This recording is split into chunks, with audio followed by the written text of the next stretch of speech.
Gregg Braden, Sentimentos, Energia e Consciência. Sedona, Arizona, janeiro de 2009. Quase universalmente, textos e tradições antigas têm nos lembrado que nós estamos conectados. Eles disseram que nós somos um, que nós fazemos parte do nosso mundo, que somos parte da Terra e das mudanças na Terra. O que eu encontrei é que ao longo dos últimos 22 anos que viajei, praticamente em todos os continentes da Terra e conversei com pessoas de tradições e culturas tão diferentes, é que as pessoas realmente querem acreditar nisto. E elas gostam de acreditar que nós somos realmente conectados, mas elas precisam de uma razão para acreditar nisto. Nos últimos anos do século XX, e agora nos primeiros anos do início do século XXI, a ciência, agora, está nos dando aquela razão para uma mente lógica fazer a conexão para ver como nós estamos relacionados e como nós influenciamos o mundo.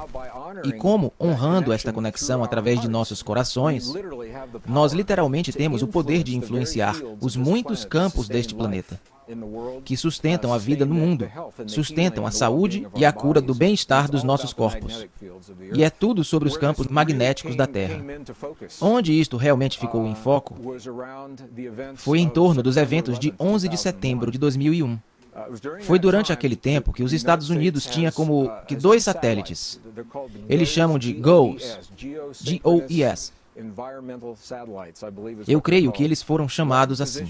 Um posicionado no hemisfério norte, um posicionado no hemisfério sul. E as funções destes satélites é medir os campos magnéticos da Terra e mandar de volta leituras a cada 30 minutos.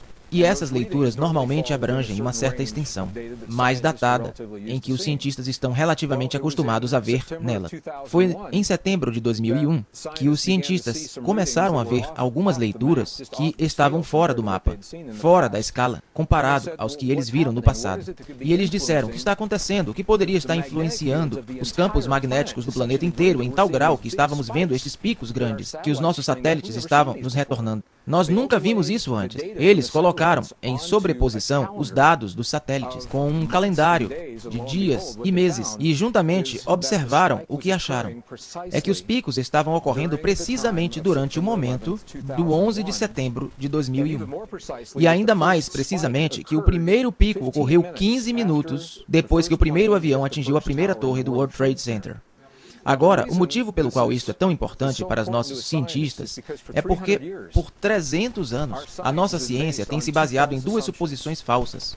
A primeira suposição falsa é que tudo é separado de todo o resto, que o que acontece em um local não tem efeito algum em qualquer outro lugar, e se parece que tem efeito, é apenas uma coincidência. A segunda suposição falsa é que a nossa experiência interior, de pensamentos, sentimentos, emoções e crenças, não tem efeito algum no mundo além do alcance dos nossos corpos. Baseado nestas duas suposições falsas, que têm sido aceitas por 300 anos pelos cientistas, eu admito o motivo que existiria uma desconexão. Quando eles estão olhando para os campos magnéticos da Terra, fazendo picos precisamente no momento em que as emoções humanas do planeta estão concentradas em um desastre, isto levou a uma série de estudos, e o resultado final destes estudos é que o que eles acharam é que as emoções humanas, especificamente os campos magnéticos, produzidos pelo coração humano durante certos tipos de emoções, que agora são documentados, se estendendo muito além dos nossos corpos no mundo físico, e agora a tal ponto que os nossos satélites,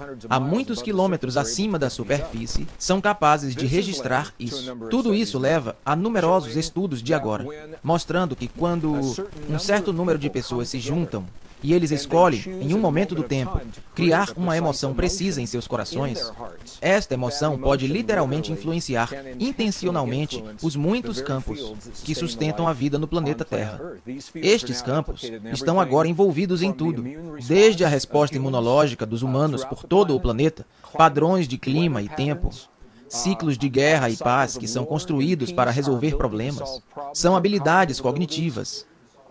Todas essas coisas, que parecem tão diferentes umas das outras, estão todas ligadas ao nosso relacionamento com os campos magnéticos da Terra. Então, o que torna isto tão bonito é que todo ser humano no planeta é ligado ao campo, mas nem todo ser humano no planeta tem que estar conscientemente atento do seu relacionamento para se beneficiar daquilo que relativamente poucas pessoas vieram a compreender. E o resultado final é isto. Quando escolhemos sentir sentimentos que criam o que é chamado coerência em nossos corpos, Coerência é a qualidade da linguagem entre o nosso coração e o cérebro. Certos tipos de experiências baseadas no coração, como apreciação, gratidão, perdão, carinho, compaixão, esses são os entendimentos antigos que sempre foram ensinados nas tradições mais verdadeiras do nosso passado. E agora, nossa própria ciência está encontrando que essas mesmas tradições estão agora documentando este efeito muito real em nossos corações. Quando conseguimos sentir esses sentimentos nos nossos corpos, eles são refletidos dentro do campo e todo mundo se beneficia da experiência de relativamente poucas pessoas. A questão que surge frequentemente é se não conseguimos realmente medir a emoção humana. O que os cientistas estão documentando agora é o efeito das emoções sobre o campo do coração. O coração humano é agora documentado como o gerador mais forte dos campos, tanto elétrico como magnético, dentro do corpo. Isto é importante porque nós sempre fomos ensinados que é no cérebro que acontece tudo. O cérebro realmente tem campo elétrico e tem mesmo um campo magnético, mas eles são relativamente fracos comparados ao coração. O coração é aproximadamente 1000 vezes mais forte eletricamente e até 5000 vezes mais forte magneticamente que o cérebro. E isto é importante porque o mundo físico, tal como conhecemos, é efeito desses dois campos de energia, campos elétrico e magnético, campos eletromagnéticos. Nossos próprios livros de física agora nos contam. Se pudermos mudar tanto o campo magnético de um alúmen como o campo elétrico de um átomo, fazendo isso, nós mudamos literalmente aquele átomo. Nós mudamos a substância da qual os nossos corpos são feitos neste mundo. E agora parece que o coração humano é projetado para fazer ambos, mudar tanto o campo elétrico quanto o campo magnético dos nossos corpos, no nosso mundo. E eles mudam assim em resposta às emoções que criamos entre o nosso coração e o cérebro. Bem, eu tive muitas questões de pessoas me perguntando como estas descobertas se relacionam com o que é chamado hoje de lei da atração. E em nível muito elevado, numa visão bem geral, eles podem nos dar conhecimento sobre os relacionamentos, mas quando nos aprofundamos mais nas descobertas, assim como nos ensinamentos antigos, nós descobrimos que isso tem menos a ver com atração e mais a ver com um espelhamento. E o que eu quero dizer com isso é: o mundo à nossa volta, nossa própria ciência, está nos dizendo isto agora. Há um campo de energia que constitui a base de toda a realidade física. É conhecido atualmente por nomes que vão desde simplesmente o campo. Lynn McTaggart escreveu um lindo livro intitulado O Campo, sobre esta essência quântica. Algumas pessoas a chamam de mente da natureza. Alguns cientistas a chamam de mente de Deus. Alguns chamam de a matriz. Alguns chamam de matriz divina. Em 1944, o pai da teoria quântica, Max Planck, identificou este campo e ele o chamou de a matriz. É de onde veio este termo. O que nós agora estamos começando a entender é que nós criamos os sentimentos do que nós escolhemos experimentar em nossas vidas.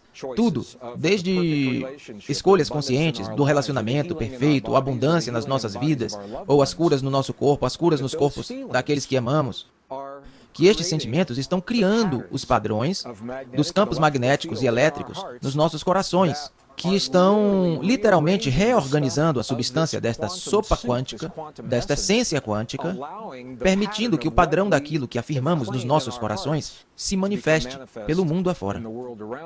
Então, tem menos a ver com atração, cientificamente falando, e mais a ver com conscientemente criar o modelo dentro de nós, sabendo que a substância do universo irá se solidificar ao redor daquele modelo, no mundo à nossa volta, do que simplesmente refletir o que afirmamos. Em outras palavras, uma maneira muito simples de entender isso, e já ouvimos isso antes, é que devemos nos tornar em nossas vidas as muitas coisas que escolhemos experimentar no nosso mundo. Atualmente a ciência está nos dando razões muito boas para entendermos por que é assim. Quantos indivíduos seriam necessários para reivindicar estes sentimentos em nossos corações, para criar algum efeito no nosso mundo? E as ideias sobre isso estão mudando. Voltando aos anos 70 e 80, passando pelo efeito Marish, os estudos da ATM, meditação transcendental, foi muito bem documentado que existe um efeito entre a consciência humana e o mundo à nossa volta. Este efeito é conhecido, mas o que nunca pode ser documentado foi precisamente o que estava acontecendo dentro do corpo do indivíduo para criar este efeito. E foi naquela época que a fórmula foi criada.